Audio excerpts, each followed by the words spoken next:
Anong bahagi ng katawan ang ginagamit sa pagtingin?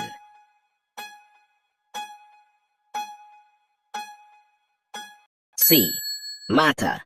Alin ang masarap inumin kapag mainit ang panahon?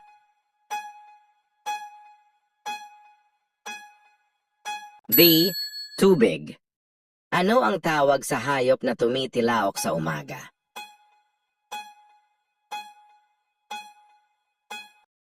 Manok. Alin sa mga ito ang ginagamit sa pagsusulat?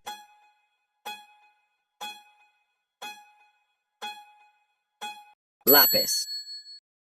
Anong prutas ang may maraming mata pero hindi nakakakita? Pinya. Ano ang pambansang laro ng Pilipinas?